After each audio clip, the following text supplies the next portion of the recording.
Assalamualaikum, salam sejahtera dan selamat kembali semula ke channel Abang. Terima kasih sangat-sangat sudi nak dengarkan cerita yang Abang nak sampaikan hari ini. Hari ini Abang nak sampaikan cerita pengalaman daripada seseorang yang Abang kenal dengan nama Fauzi. Dan ceritanya agak panjang. Pengalaman kali ini bukan lebih kurang, dia mempunyai pekerjaan yang sama dengan cerita 2 hari yang lepas, iaitu seorang security. Jadi memang banyak kali abang dapat cerita daripada security dan semuanya cerita tentang sama dengan keberanian. Abang itu je yang abang boleh simpulkan. Mereka semua memang sangat berani demi untuk rezeki yang halal. Abang doakan semua security yang ada dekat Malaysia ni dalam keadaan yang baik-baik aja dan diberikan rezeki yang melimpah ruah di atas jasa-jasa diorang yang telah menjaga keselamatan kita kan. Memang bagus. Ini pengalaman yang memang pelik-pelik, yang memang seram-seram. Jadi tanpa membuang masa, sebelum abang mulakan cerita, marilah kita sama-sama berdoa. Semoga Allah panjangkan umur, murahkan rezeki, berikan kesihatan yang baik untuk kita semua dan permudahkan segala urusan kita dunia dan di akhirat. Dan semoga Allah memberikan syurga buat mak ayah kita di atas jasa-jasa mereka berdua yang telah membesarkan, yang telah mendidik kita daripada kecil sampailah ketua sekarang ni. Jadi tanpa membuang masa, abang akan mulakan cerita kali ini dengan A'udzubillahi minasyaitanirrajim. Bismillahirrahmanirrahim. 26 hari bulan 5 tahun 2012 adalah satu tarikh yang sangat-sangat bermakna bagi Fauzi. Bukan setakat dia bekerja pada hari itu, tapi sebenarnya pada hari itu dia menikah. Abang mula-mula bila dapat panggilan telefon daripada Fauzi, bila dia cakap kisah ni pada waktu hari dia menikah, abang macam terteka-teka. Kenapa tak ambil cuti? Sebenarnya dia kata pada waktu tu dia kurang cuti sebab cuti dia dah dialihkan ke tempat lain sebelum-sebelum tu. Jadi dengan kata lain, pada tarikh tu 26 hari bulan 5 tu dia bekerja, dia menikah pada waktu siang tapi dia bekerja pada waktu malam sebab dia ni bekerja sebagai seorang security dekat satu hospital di Kedah. Abang dah beritahu nama tempat tak? Belum kan? Takut ada abang terberitahu nama tempat. Jadi ceritanya dekat hospital. Ini pengalaman dia sewaktu bekerja dekat hospital. Jadi pada hari kejadian sepatutnya dia memang bercadang-cadang nak ambil cuti. Disebabkan cutinya tak banyak. Lepas tu ada pula hal yang lain yang terpaksa didahulukan. Jadi dengan kata lain, pada hari dia menikah, dia kena kerja. Siang menikah pukul 12, tengah hari menikah pukul 8 malam dah masuk kerja demi untuk tugas mencari rezeki yang halal. Jadi pada hari itu dia bertugas bermula daripada pukul 8 malam sehingga pukul ke 5 pagi. Abang tersilap. Sampai 5 pagi. Jadi dalam tempoh tu dia akan berjaga di kawasan hospital tersebut yang terletaknya dekat Kedah. Jadi dia kata dalam banyak-banyak peristiwa, ada beberapa peristiwa yang mengerikan. Termasuklah peristiwa pada tarikh dia menikah ni. Memang diingat betul lah. Bila waktu menikah, tiba-tiba tengah kerja. Jadi hati kita rasa macam terpaut, teringat, hatinya tertinggal dekat rumah, dekat isteri. Jadi waktu tu dia punya fokus pada kerja agak terganggu jugalah. Mujurlah pada waktu tu dia kata dia bertugas bersama-sama dengan kawan-kawan dia dan kawan-kawan saling menyokong satu sama lain, bagi semangat dekat dia. Jangan risau, pukul 5 pagi ni Fauzi boleh balik, boleh bersama dengan keluarga. Dan dia rasa sangat tak sabar nak tunggu pukul 5. Jadi kebanyakan daripada waktu dia berjaga di kawasan hospital tu, di antara pukul 8 malam hingga pukul 5 pagi, dia banyak habiskan masa berjalan meronda-ronda menggunakan motosikal. Kalau ada, walaupun dia kata pada waktu tu hatinya tertinggal dekat rumah, tapi untuk mengubat hati yang tertinggal, itulah caranya, pergi merayau-rayau di sekitar hospital, tengok kawasan hospital. Jadi waktu dia tengah merayau-rayau tu, dia nampak dekat wad kecemasan, kalau tak silap abang, ada kawan-kawan dia tengah berkumpul. Kawan-kawan yang sama bekerja sebagai security, berkumpul dekat situ pukul 12 lebih kurang macam tu. Tengah-tengah makan lah, tengah-tengah mengunyah-ngunyah. Yelah, dia orang pun tengah-tengah malam tak ada apa-apa nak buat kan. Dan tugasnya adalah untuk clock in di setiap kawasan. Tapi bila Fauzi datang dekat situ, rupanya kawan-kawan dia tengah bercerita tentang kisah seram.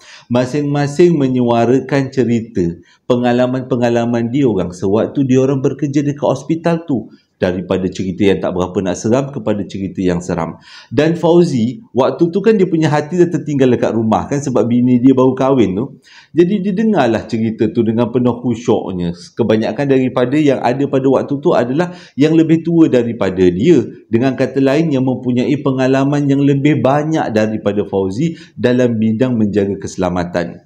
Jadi Fauzi dengar cerita daripada A sampai Z, daripada satu cerita ke satu cerita, sampailah waktu tu jam menunjukkan pukul 3 pagi. Bila jam menunjukkan 3 pagi, suasana dekat hospital dah semakin suram dengan anginnya sempoi-sempoi bahasa. Jadi cerita-cerita hantu yang disampaikan memang menusuk ke hati. Jadi Fauzi pun dengar, akhirnya entah tak tahu macam mana, dia tiba-tiba ada kekuatan nak ucapkan satu perkataan yang tak sepatutnya dia ucapkan, iaitu dia cakap macam ni. Rasanya macam bila dengar cerita macam ni, Fauzi rasa macam Fauzi teringin lah nak tengok. Tak kisahlah bentuk macam mana pun, teringin nak tengok bentuk macam tu. Nak tengok yang orang kata makhluk alam sebelah tu, teringin sangat nak tengok. Bila Fauzi cakap macam tu, pakcik makcik dengan abang-abang kakak-kakak yang ada, yang sama-sama berjaga dengan Fauzi, semua toleh pada Fauzi, berjegel-jegelkan mata. Salah seorang daripada kakak tu cakap, kau berani dek nak cakap macam tu? Kita orang ni punyalah mengelak nak berjumpa dengan benda-benda macam tu. Engkau teringin nak tengok, engkau berani sangat ke? Jadi Fauzi jawab, bukan masalah berani, tapi masalahnya macam selalu dengar cerita, tapi teringin nak tengok. Abang selalu bercerita tapi abang tak nak tengok Makhluk alam sebelah, tolong maafkan. Abang walaupun selalu bercerita tapi abang tak teringin nak tengok. Tapi Fauzi ni lain ceritanya. Dia dah bila dengar cerita macam tu, dia teringin pula nak tengok. Jadi bila dah macam tu, adalah makcik-makcik yang suruh istighfar. Istighfar lah, takut benda-benda ni kira macam takbur kan. Jadi istighfar lah Fauzi. Astaghfirullahalazim, astaghfirullahalazim. Minta keampunan pada Allah semulalah kan. Jadi dia habis-habis dia orang berborak tu, lebih kurang pukul 3.30 macam tu, masing-masing lah bubar, pergi ke kawasan tempat bertugas masing-masing. Ada yang pergi ke kawasan bilik mayat, kawasan kecemasan, kawasan ward, kawasan depan, kawasan belakang. Termasuklah dengan Fauzi, dia pun naik motor pergilah ke pos pengawal tempat dia bertugas. Duduklah dia dekat situ. Jadi lepas lebih kurang 2-3 minit lepas tu, tibalah masanya, lebih kurang pukul 4, dia perlu pergi clock in dekat kawasan-kawasan yang sepatutnya. Di antara tempat-tempat yang dia rasa macam ada potensi untuk benda tu muncul adalah di kawasan asrama jururawat. Kalau tak silap abang di asrama jururawat. Jadi dalam hati dia kata teringin lah. Orang teringin ni boleh susah nak cakap kan. Jadi dia kata dia teringin sangat nak tengok. Kalau boleh sekali je, dan janganlah yang terlalu ekstrim sangat, tapi nak tengok sikit je lah. Dia pun bawa lah motor, pergilah ke kawasan asrama jururawat. Kat kawasan asrama jururawat tu memang orang selalu cerita dekat asrama tu ada seekor sebiji gula-gula yang memang selalu orang nampak. Tak tahu mana asal usulnya, tak tahu mana datangnya, tapi gula-gula tu selalu muncul. Jadi pada waktu tu, sewaktu Fauzi bergerak ke kawasan asrama jururawat tu, dia betul-betul berdoa, dapatlah kalau dia berjumpa sekali dengan gula-gula. Jadi bila sampai dekat kawasan asrama tu, belum sempat dia turun daripada motor, dia nampak lampu motornya dihalakan ke pantry asrama jururawat. Dekat situ memang pantry yang tak digunakan lagi. Dan waktu dia baru nak turun daripada motor, betul-betul Allah makbulkan doa dia. Dia nampak daripada jauh benda bergoyang-goyang. Putih dia kata, dan agak kurus. Dia bukan macam manusia besar, dia kata agak kurus.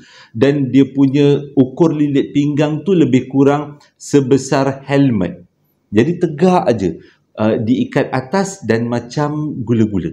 Jadi dia tengok, ini adakah dia nampak makhluk alam sebelah yang orang panggil sebagai gula-gula? Jadi dia tenung je benda tu. Bila dah lama-lama dia tenung, agaknya benda tu nak beritahu Fauzi, akulah makhluk alam sebelah. Agaknya dia berperasaan macam tu lah kan. Jadi bila dia tengok Fauzi tenung lama-lama, dia terus goyangkan badan dia. Dia goyangkan badan dia selama beberapa kali dan waktu tu Fauzi termenung dan tak tahu macam mana nak bagi reaksi. Selepas 2-3 minit lepas tu, lepas benda tu bergoyang semakin rancak dia bergoyang, barulah Fauzi perasan apa yang muncul dekat depan mata dia ni adalah gula-gula. Jadi dia pun tak nak gelabah, dan dia daripada tadi minta nak tengok dengan benda tu, dan dia bila dah nampak dia kata cukuplah ini je. Walaupun bentuknya dia kata ala-ala tak macam dalam filem.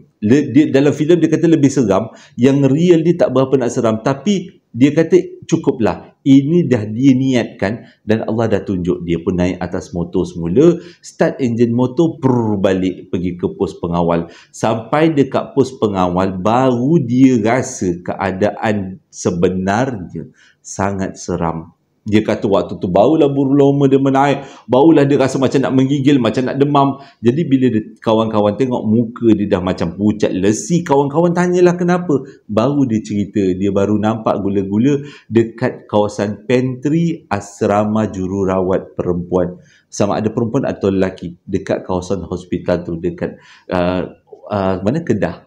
Jadi dia kata niat kena betul. Kalau kita niat salah, Allah kabulkan. Niat betul pun Allah kabulkan. Cuma kalau kita tersalah niat, Allah kabulkan dan kita kena tanggung risiko apa yang kita niatkan.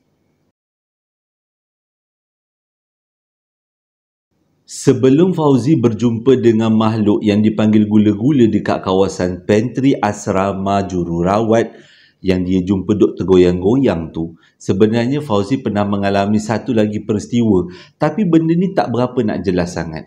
Dekat kawasan hospital tu ada satu kawasan memang tempat pembuangan barang-barang yang digunakan oleh pesakit. Bukan barang gunakan oleh pesakit, barang-barang macam contohnya jarum, tempat bekas darah yang berkaitan dengan barang-barang pesakit yang pihak hospital gunakan, semuanya akan dibuang dekat satu kawasan khas.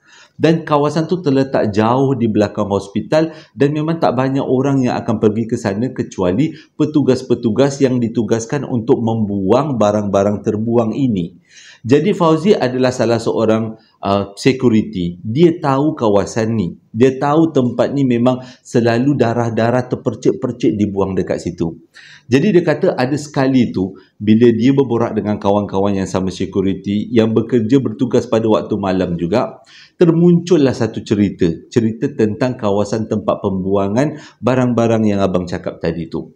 Jadi dalam cerita tu diorang beritahu dekat situ ada satu peristiwa yang ada beberapa kali peristiwa yang misteri. Antara peristiwa yang terkenal adalah setiap kali para petugas hospital buangkan sisa-sisa jarum atau sisa-sisa bekas yang terkena darah di malam hari, bila besok paginya semua kawasan-kawasan yang ada kesan darah, macam contohnya picagari ataupun tiup ataupun bekas apa pun yang ada darah, semua bekas tu licin macam dicuci dengan Exion.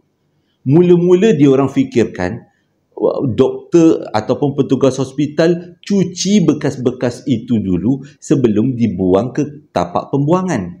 Tapi bila beberapa peristiwa dia orang pastikan dibuang dekat situ adalah barang yang belum dicuci, bila besok pagi tengok semua benda tu dah dicuci, dia orang beranggapan ada sesuatu yang datang yang tolong cucikan bekas-bekas yang terkena darah. Jadi bila dengar macam tu, Fauzi berpakat dengan seorang pakcik. Pakcik ni boleh dikatakan berani jugalah, kira-kira orang veteran, orang lama.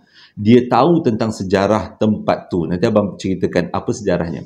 Dia tahu tentang sejarah tempat tu, memang tempat tu sangat mengerikan, terutama dekat kawasan tempat pembuangan barang-barang yang digunakan oleh pihak hospital tadi. Jadi dia pun, Fauzi berpakat dengan pakcik tu, apa kata malam ni kita pergi tengok siapa yang tolong bersihkan bekas-bekas tu. Adakah dia bersihkan gunakan Exion ataupun selain daripadanya. Jadi malam besoknya Fauzi berpakat dengan pakcik tu. Bila pukul 3 pagi dia orang pun naik motor, dia orang berjalan kaki pergi ke kawasan tu nak tengok sebenarnya apa yang bersihkan bekas-bekas tu. Nak tahu apa yang dia orang nampak? Daripada jauh, dia tak berani dekat daripada jauh dia orang nampak ada seorang kakak tengah menonggeng-nonggeng jilat semua bekas-bekas yang ada. Waktu tu Fauzi dengan pakcik tu ambil keputusan tak nak mendekati makhluk tu. Boleh dikatakan tak nak kacau daun lah. Mungkin itu adalah makanan dia ataupun dia tengah bergembira dengan makan malamnya. Jadi biarkan dia bergembira, kita tak payah kacau. Yang mereka buat adalah tengok daripada jauh apa sebenarnya yang kakak Makcik Rockers tu buat. Dia kata dengan bajunya yang lusuh, dengan rambutnya yang panjang melekat ke tanah, yang keadaan muka dia dengan lidah ni yang panjang, dia menjilat semua bekas-bekas yang ada. Abang kalau macam tu tak tunggu lama dah, memang cabut daripada situ. Tapi dia kata demi nak tengok apa sebenarnya yang membersihkan bekas-bekas tu, diorang sanggup tunggu sampai semua bekas-bekas tu berjaya dijilat oleh makhluk tu, dan akhirnya makhluk tu hilang dari pandangan.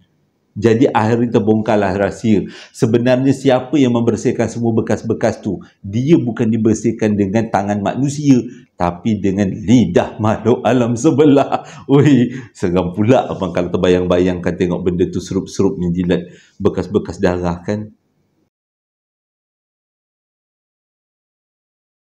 Di akhir-akhir masa Fauzi bertugas dekat hospital tu, dia mengalami satu lagi peristiwa. Tapi peristiwa ni memang tidaklah begitu seram, tapi bagi abang cukuplah pengalaman sebagai penutup Fauzi bekerja dekat hospital yang abang maksudkan ni. Dia kata pada satu hari dia bekerja macam biasa, memang dia akan dapat shift malam sebab dia dikatakan antara orang yang muda dekat situ berbanding pakcik dengan makcik yang ada dekat situ kan. Tak jadi masalah, dia kata. Pada waktu dia datang awal, sebab waktu tu dia kata dia datang awal lebih kurang pukul 5 petang. Dia terserempak dengan seorang doktor. Kalau tak silap abang, doktor tu agak dengkat ataupun agak capik salah satunya. Jadi dia memang kenal doktor tu dan dia pun bertegurlah dengan doktor tu. Doktor tu pula jenis yang ramah tamah kan. Berboraklah dia orang, borak-borak. Dan dia tanya dengan doktor tu, doktor nak pergi mana? Dia kata, saya dah nak balik. Dia kata, hari ni tak larat lagi lah nak kerja sampai buat overtime ke apa. Malam biarlah doktor-doktor lain yang gantikan. Dia kata, saya ni malam ni nak rehat aja kat rumah dengan anak dan isteri. Jadi bila dengar penjelasan daripada doktor tu, fahamlah Fauzi yang keadaan doktor tu sangat memenatkan. Kerja hospital memang sangat memenatkan. Terima kasih pada semua petugas hospital.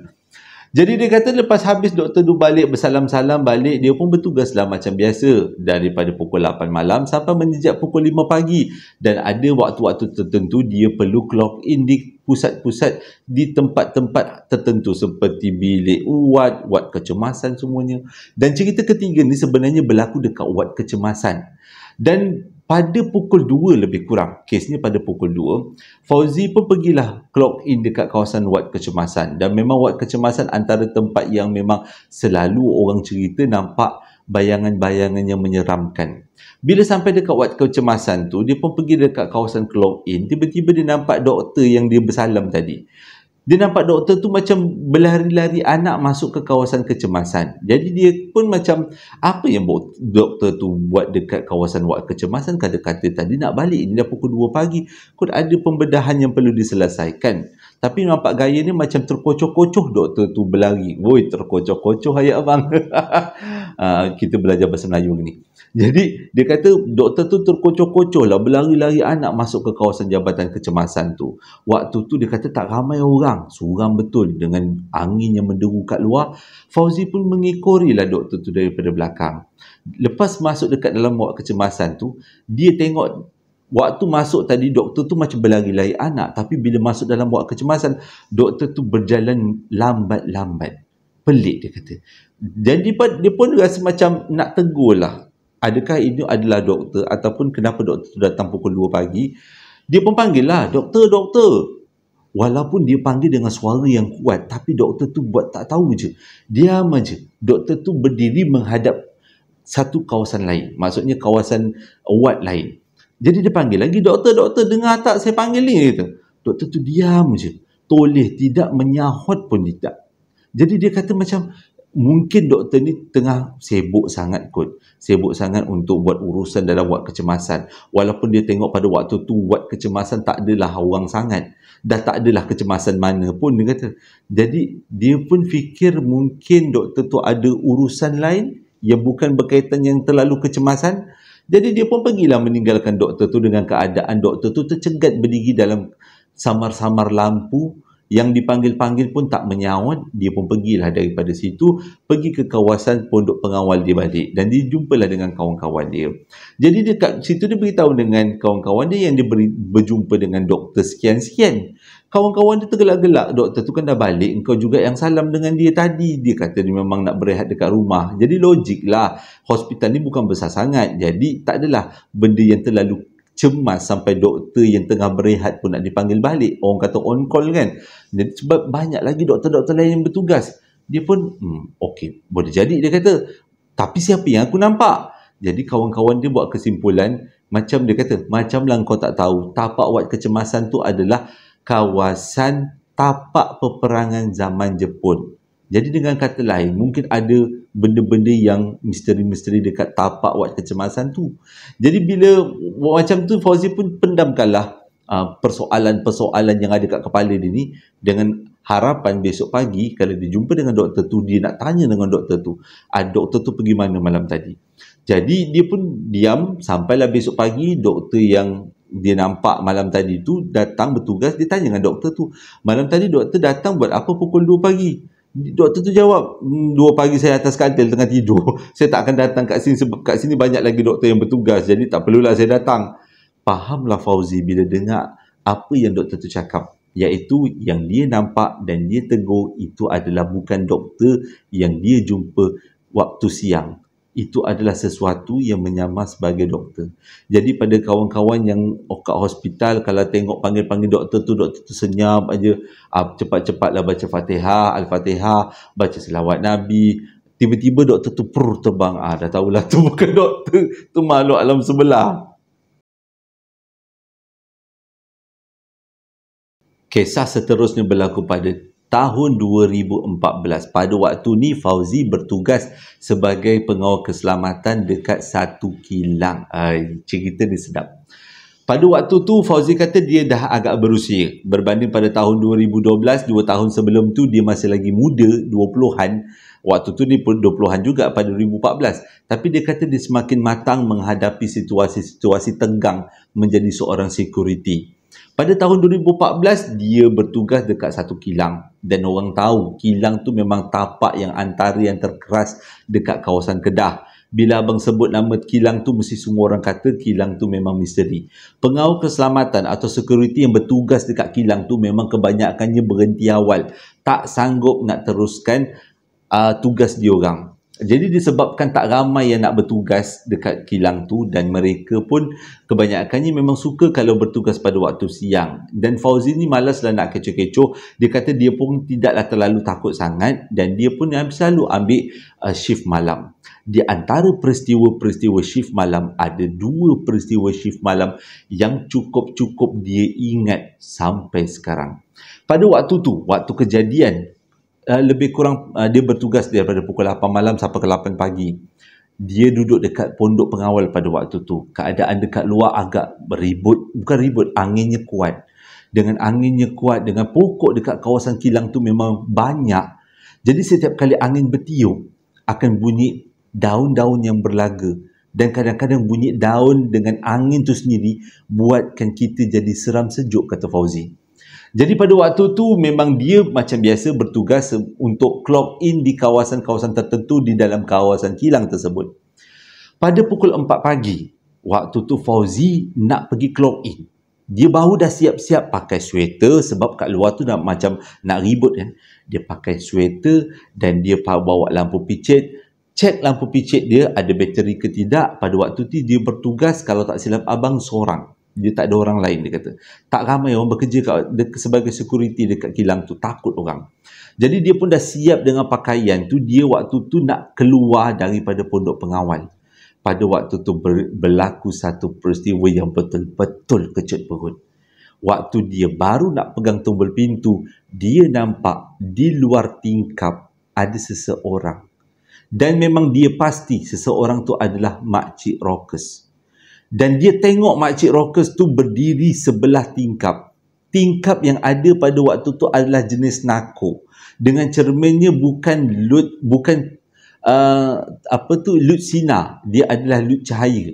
Jadi daripada dalam pondok pengawal memang tak berapa nak jelas apa yang berdiri di luar pondok pengawal. Tapi kita boleh teka kalau rambut panjang, warna hitam, pakai baju putih. Takkanlah pula imam besar Masjid Negara. Taklah kan. Itu mesti, Allah, abang buat lawak imam besar Masjid Negara. Minta maaf sangat-sangat. Takkanlah orang sasahlah Makcik Rockers pukul 4 pagi berdiri dalam keadaan macam tu. Fauzi berdebar-debar, tak boleh nak cakap. Tangan dia dah pegang tombol. Nak pulas ke tidak? Nak pulas ke tidak? Nak keluar ataupun dia nak duduk dalam ni? Tiba-tiba entah mana datangnya kekuatan, dia selawat Nabi dulu. Allahumma salli ala sayyidina Muhammad wa ala ali sayyidina Muhammad. Dalam hati dia berniat, kali ini aku teringin nak tengok siapa yang dikatakan Makcik Rockers. Teringin nak tengok depan-depan supaya nanti kalau orang tanya, dia boleh ceritakan semula macam mana muka Makcik Rockers. Jadi pada waktu tu dia dah tetapkan tekad, dia pulas tombol pintu perlahan-lahan dan dibuka pintu, dilangkahnya keluar. Sebelah pintu tu lebih kurang berapa kaki? 4 kaki, 5 kaki. Makcik Rockers berdiri. Dia betul-betul dia menghadap Makcik Rockers. Niat dia untuk tengok Makcik Rockers secara dekat dikabulkan Allah Ta'ala. Dan abang pun tanya macam mana muka Makcik Rockers tu. Dia kata keadaan muka Makcik Rockers tu macam sungai yang kering. Merekah-rekah, retak-retak dia kata. Matanya hitam, mukanya hitam retak-retak. Rambutnya keras macam ranting kayu yang bercabang-cabang banyak sampai menjejak ke tanah. Bajunya warna putih tapi sangat lusuh. Macam tak dibelalah, tak dibasuh, tak dicuci. Waktu tu Fauzi menggigil berhadapan dengan Makcik Rockers yang daripada tadi duduk tenung dia. Dia pandang Makcik Rockers tu betul-betul supaya satu hari nanti benda ni boleh diingat sebagai kenangan. Selang 2 minit selepas tu, tiba-tiba Makcik Rockers hilang dari pandangan. Waktu tu walaupun dia dah hilang daripada pandangan, Fauzi tak boleh bergerak. Dia masih lagi berdiri dekat situ dengan kaku. Sebab dia rasa macam Makcik Rockers tu akan muncul semula. Tapi selepas 15 minit, Makcik Rockers tu tak muncul. Makcik Rockers tu hilang macam tu aja. Dan Fauzi terus tutup pintu pondok pengawal, naik motor, pergi buat clock in di semua kawasan yang ada dalam kawasan kilang tu. Sepanjang dia clock in, dia tak rasa takut, tapi dia terfikir Tuhan tunjukkan kepada dia rupa Makcik Rockers yang sebenar. Perlu dia buat apa dengan tu? Jadi dia niatkan benda tu perlu diceritakan supaya dia kata kebanyakan daripada kita bila diceritakan melalui abang, kita semua dapat bayangan macam mana muka Makcik Rockers, dan kita dapat, dia minta abang beritahu jangan terlalu takut sangat dengan Makcik Rockers sebab mereka juga makhluk Allah dan mukanya tidaklah menyeramkan berbanding dalam filem Hollywood. Abang tak tahulah nasihat ni berguna untuk abang ke tidak. Abang tetap juga tak berniat nak tengok, tapi dia kata bentuk Makcik Rockers tu macam tu lah, dia kata. Rambut dia berceracak macam ranting-ranting kayu yang ditempel-tempelkan bertindih-tindih. Tapi dia kata pengalaman tu cukup luar biasa. Sebelum Fauzi berhenti menjadi security dekat kilang tu, ada satu peristiwa yang betul-betul buatkan dia punya pandangan berubah menjadi sesuatu yang lain. Selama ni Fauzi beritahu dekat diri dia sendiri yang makhluk alam sebelah tak akan boleh cederakan kita. Memang betul dia kata, makhluk alam sebelah tak akan boleh cekik kita. Takkan boleh apa-apakan kita. Tapi yang menjadi masalah adalah peristiwa yang terakhir ni buatkan Fauzi fikir memang makhluk alam sebelah tak boleh mencederakan, tapi kita boleh cederakan diri kita apabila kita dirasuk dengan sesuatu yang tak dapat kita nak jelaskan. Kes ni berlaku sekitar tahun 2014 dekat kilang yang sama. Waktu tengah bertugas lebih kurang pukul 10 malam, tiba-tiba dengar satu jeritan perempuan yang sangat kuat dan nyaring yang menyebabkan semua security bergegas ke tempat kejadian, cari kat mana datangnya bunyi orang menjerit tu. Akhirnya mereka bersepakat bunyi itu datang daripada surau, kawasan surau dan di bahagian perempuan. Diorang pun ramai-ramai bergegas dekat tempat tu dan diorang cuba cari mana datangnya bunyi suara yang menjerit, nyaring secara tiba-tiba. Rupanya dekat dalam surau, tiba-tiba dia nampak seorang budak lelaki yang tengah duduk. Duduknya di dekat dalam kawasan surau, kawasan perempuan. Dia tengah duduk, tak tahu mana datangnya dan kenapa dia duduk dekat situ. Budak lelaki tu pula memang pekerja dekat kilang tu. Memang Fauzi kenal dengan budak tu. Dan Fauzi cakap budak ni memang ada sejarah misteri. Ada sejarah misteri yang sebelum-sebelum ni dan kebanyakan daripada orang yang kecil kilang semua tahu tentang sejarah budak ni. Dia ada keluarga yang membela, lebih kurang macam itulah. Jadi dia kata pada waktu tu dia tengok budak tu duduk diam. Dan diorang pun ambil keputusan untuk panggil pihak pengurusan ataupun orang-orang lain yang tahu tentang ruqyah untuk sedarkan budak lelaki ni. Dan dia pun terkejut juga bila dia nampak kali pertama itu adalah budak lelaki, sebabnya yang menjerit komen kuat daripada tadi adalah suara perempuan, bukan suara lelaki.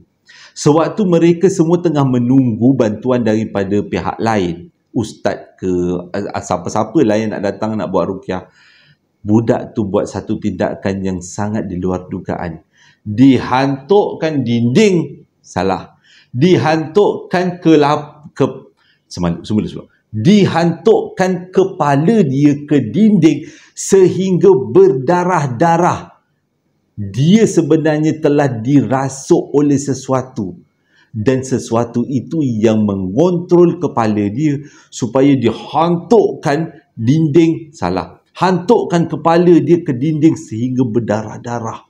Waktu tu semua orang jadi cuak. Kalau perkara tu diteruskan lagi, boleh pecah kepala mamat tu. Jadi pihak security ni pegang budak tu untuk elakkan daripada budak tu memecahkan kepala sendiri. Sementara menunggu ustaz datang. Dan bila ustaz datang, ustaz ruqyah, budak tu sedar. Budak tu terus dihantar ke hospital sebabnya keadaan darah yang keluar daripada kepala tu memang cukup menakutkan. Dan itulah peristiwa yang mengubah pendirian Fauzi, yang mana memang makhluk alam sebelah tak boleh nak mengganggu, tak boleh nak cekik kita, tapi dia boleh ubah atau kontrol pemikiran kita supaya kita bertindak di luar batasan. Hati-hati.